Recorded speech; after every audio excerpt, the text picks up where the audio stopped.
at this point in time, we want to receive our keynote. And our keynote address is coming from Cashauna Hill, our executive director, who has been leading us for, I believe, over a year now. So if Cashauna, let's go. Welcome, Cashauna. Give her a hand.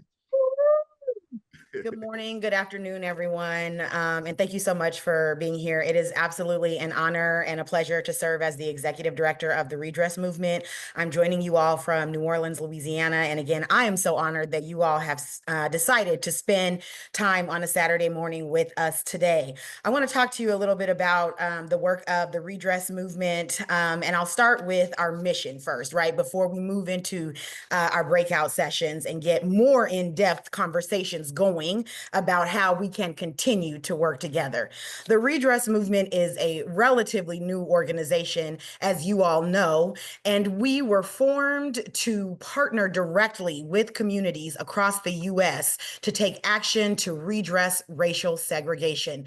In our work, we strive to repair the harm caused by intentional policies that segregated communities and continue to segregate communities. We do our work by educating, mobilizing, shifting the narrative, and yes, winning redress victories. Our starting point is housing justice, but our goal is to dismantle all that divides us, and we do that by facing the facts of history. Our work is certainly rooted in those facts. I do want to take a moment to just shout out our small but mighty staff at the Redress Movement.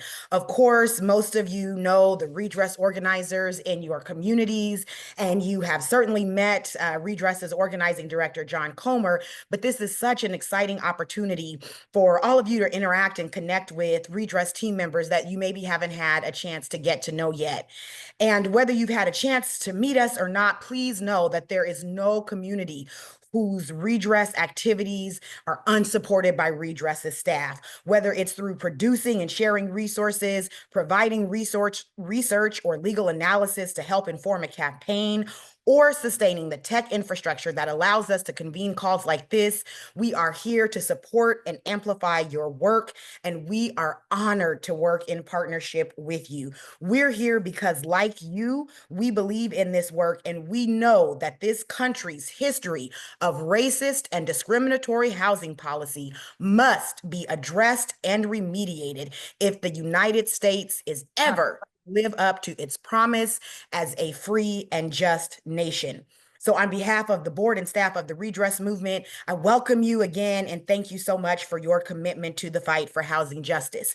I want to take the opportunity to note that we are convening, right, this conversation right before the federal holiday that celebrates the life and work of the Reverend Dr. Martin Luther King Jr. Many of you may be familiar with the fact that prior to his death, Dr. King was organizing in the fight for housing justice.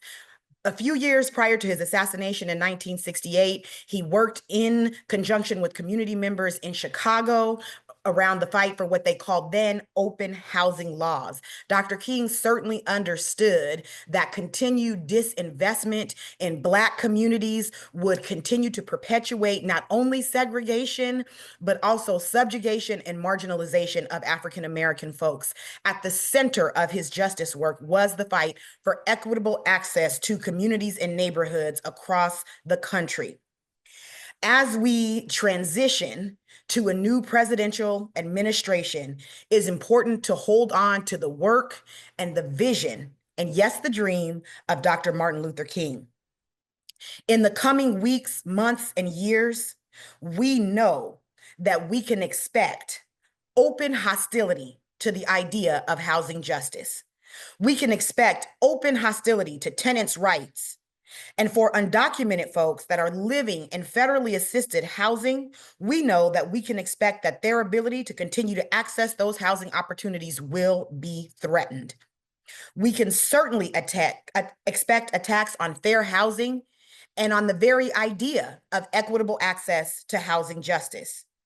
We know that the forthcoming presidential administration will do everything possible to stop, for instance, HUD's work to enforce the Federal Fair Housing Act's mandate that state and local governments work to address segregation and create integrated communities.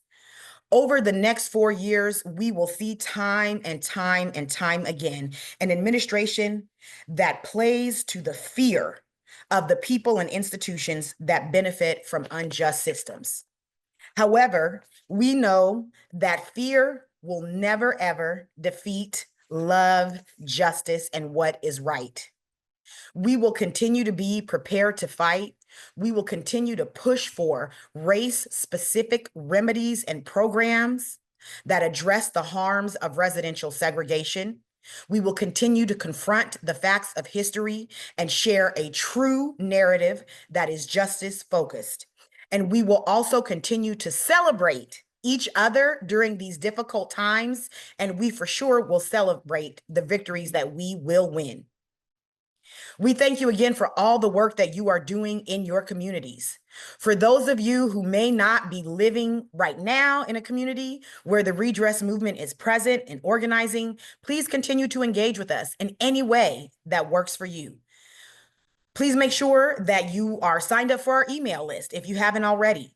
Please make sure to take any actions that may come from those emails or those messages that you receive. Follow us on social media for the up-to-date information about the work that Redress is doing in your communities and across the country. Continue to come to meetings, events, and social gatherings in your community.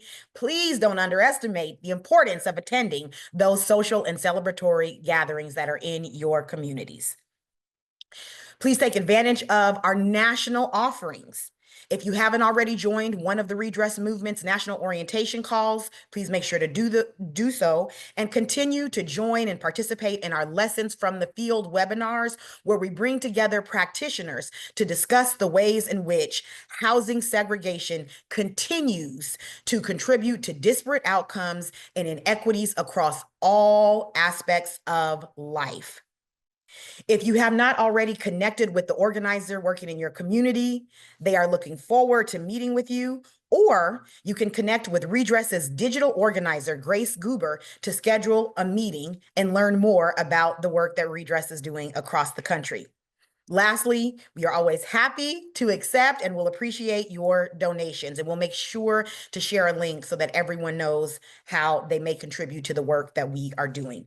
Thank you all again for your time today. We know what it takes to be here on a Saturday morning, and we truly appreciate all that you do. And we are looking forward to continuing to, yes, stand on business with all of you throughout 2025 and the years to come. We appreciate you and we thank you. With that, I will turn things back over to John Comer so that we can transition to our breakout rooms. Thank you all again.